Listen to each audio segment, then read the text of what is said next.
Hi friends, ಎಲ್ಲರಿಗೂ ನಮಸ್ಕಾರ. ಯೂಟ್ಯೂಬಲ್ಲಿ ನಂದು ಫಸ್ಟ್ ಬ್ಲಾಗ್. ಇವತ್ತು ಶುಕ್ರವಾರ ಬೆಳಗ್ಗೆ ಬೇಗ ಎದ್ದು ಮನೆಯೆಲ್ಲ ಕ್ಲೀನ್ ಮಾಡಿ ದೇವರೆಲ್ಲ ತೊಳೆದು ಒರೆಸ್ಕೊಂಡಿದ್ದೀನಿ. ಇವತ್ತಿಂದ ರಾಘವೇಂದ್ರ ಸ್ವಾಮಿ ಪೂಜೆ ಮಾಡಬೇಕು. ನನ್ನ ತಂಗಿ ಹೇಳಿದ್ಲು ಇವತ್ತಿಂದ ಒಂದು ವಾರ ರಾಘವೇಂದ್ರ ಸ್ವಾಮಿ ಪೂಜೆ ಮಾಡಬೇಕಂತೇಳಿ.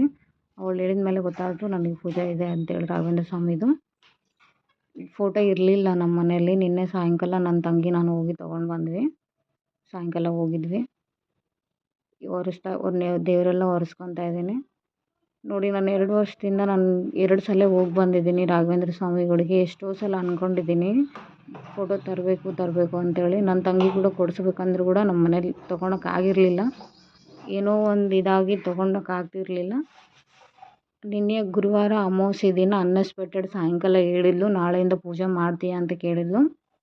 ಓಕೆ, ಮಾಡ್ತೀನಿ ನಾನು ಕೂಡ ಅಂತ ಹೇಳಿದ್ನೆ. ಅನ್ಎಕ್ಸ್ಪೆಕ್ಟೆಡ್ ಹೋಗಿ ಫೋಟೋ ಇರಲಿಲ್ಲ ಮನೇಲಿ. ನನ್ನ ತಂಗಿ ನಾನು ಹೋಗಿ ತೊಗೊಂಡು ಬಂದ್ವಿ. ನನ್ನ ತಂಗಿ ಅಂದರೆ ನನ್ನ ಫ್ರೆಂಡು, ಅವಳು ನಾನು ಹೋಗಿ ತೊಗೊಂಡ್ಬಂದ್ವಿ. ದೇವರೆಲ್ಲ ಒರೆಸ್ಕೊಂಡಿದ್ದಾಯಿತು. ದೇವರೆಲ್ಲ ಜಗಲಿ ಮೇಲೆ ಇಟ್ಟಿದ್ದೀನಿ. ನಮ್ಮದು ದೇವ್ರ ಜಗಲಿ ಸಣ್ಣದಿದೆ. ದೇವರೆಲ್ಲ ತೊಳೆದು ಅಡ್ಜಸ್ಟ್ ಮಾಡಿ ಪೂಜೆ ಸ್ಟಾರ್ಟ್ ಮಾಡ್ತಾಯಿದ್ದೀನಿ. ತುಂಬ ಖುಷಿ ಆಗ್ತೈತಿ ಮನಸ್ಸಿಗೇನೋ ಒಂಥರ ನೆಮ್ಮದಿ ಪೂಜೆ ಮಾಡೋದ್ರಿಂದ. ಇವತ್ತು ಶುಕ್ರವಾರ ಪೂಜೆ, ರಾಘವೇಂದ್ರ ಪೂಜೆ ಎರಡೂ ಚೆನ್ನಾಗಾಗಲಿ ಅಂತ ಬೇಡ್ಕೊತಾ ಇದ್ದೀನಿ. ಆ ದೇವರು ನನಗೆ ಒಳ್ಳೇದು ಮಾಡಲಿ ಅಂತ ಬಯಸ್ತಾ ಇದ್ದೀನಿ. ಎಲ್ಲ ಕಷ್ಟ ಎಲ್ಲ ಹೋಗಿ ಎಲ್ಲ ಚೆನ್ನಾಗಾಗಲಿ, ಮನೆಯಲ್ಲಿ ನೆಮ್ಮದಿ ಸಿಗಲಿ ಅಂತ ಅಂದ್ಕೊತಿದ್ದೀನಿ. ನೋಡೋಣ ಪೂಜೆ ಹೇಗೆ ಬರುತ್ತೆ ಅಂತೇಳಿ. ತುಂಬ ಇಷ್ಟದಿಂದ ರಾಘವೇಂದ್ರ ಸ್ವಾಮಿ ಪೂಜೆ ಮಾಡ್ತಾಯಿದ್ದೀನಿ. ನಮ್ಮ ಮನೇಲಿ ಫಸ್ಟ್ ಟೈಮ್ ರಾಘವೇಂದ್ರ ಸ್ವಾಮಿ ಬಂದಿರೋದು. ಆ ದೇವರ ಆಶೀರ್ವಾದ ಬೇಕಂದ್ರೆ ಅನ್ಎಕ್ಸ್ಪೆಕ್ಟೆಡಾಗಿ ಬರುತ್ತೆ. ತುಂಬ ಸಲ ಅಂದ್ಕೊಂಡಿದ್ದೀನಿ ಫೋಟೋ ತರಬೇಕಂತೇಳಿ, ತರೋಕ್ಕಾಗಿರಲಿಲ್ಲ ನನಗೆ. ನಿನ್ನೆ ಅದೇನೋ ನೋಡಿ, ಗುರುವಾರ ಅಮಾವಾಸ್ಯೆ ಬೇರೆ, ಹಂಗೆ ಅಂದ್ಕೊಂಡು ಹೋಗಿ ತೊಗೊಂಡು ಬಂದ್ವಿ ಸಾಯಂಕಾಲ. ಪೂಜೆ ಚೆನ್ನಾಗಾಗಲಿ.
ಪೂಜೆ ಎಲ್ಲ ಮುಗಿತಾ ಬಂತು. ಇನ್ನೇನು ಪೂಜೆ ಎಲ್ಲ ಚೆನ್ನಾಗಾಯಿತು. ಹಂಗೆ ಜಗಲಿ ಪೂಜೆ ಆದಮೇಲೆ ಹೊಸ್ಲಿ ಪೂಜೆ ಕೂಡ ಮಾಡಿದೆ ನಾನು. ಹತ್ರದಲ್ಲಿರೋ ದೇವಸ್ಥಾನಕ್ಕೆ ಕೂಡ ಹೋಗಿ ಬಂದೆ. ಪೂಜೆ ಎಲ್ಲ ಚೆನ್ನಾಗಿ ಬಂತು. ಬೆಳಗ್ಗೆ ಎದ್ದು ಜಲ್ದಿ ಎದ್ದು ಪೂಜೆ ಮಾಡಿದ್ರೆ ಏನೋ ಒಂಥರ ನೆಮ್ಮದಿ ಮನಸ್ಸಿಗೆ. ಡೈಲಿ ಅಮ್ಮನೇ ದೀಪ ಹಚ್ತಿದ್ರು ಮನೇಲಿ. ಬಟ್ ಇವತ್ತು ನಾನೇ ಎದ್ದು ರಾಘವೇಂದ್ರ ಸ್ವಾಮಿ ಪೂಜೆ ಮಾಡೋಣ ಅಂತಲೇ ಸಂಕಲ್ಪ ಮಾಡ್ಕೊಂಡು ಮಾಡೋಕ್ಕೆ ಸ್ಟಾರ್ಟ್ ಮಾಡಿದ್ದೀನಿ. ತುಂಬ ಚೆನ್ನಾಗಿ ಬಂತು ಪೂಜೆ. ತುಂಬ ಖುಷಿ ಆಯಿತು ನನಗಂತೂ. ನಮ್ಮ ತಂಗಿಗೆ ಥ್ಯಾಂಕ್ಸ್ ಹೇಳಬೇಕು. ನನಗೆ ಗೊತ್ತಿದ್ದಿಲ್ಲ ಒಂದು ವಾರ ಪೂಜೆ ಇದೆ ಅಂಥೇಳಿ. ಅವಳೇ ಹೇಳಿದ್ಲು ಮಾಡಂತೇಳಿ. ವಿಡಿಯೋ ಸ್ವಲ್ಪ ಲೆಂತಿ ಇದೆ.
ನಾನು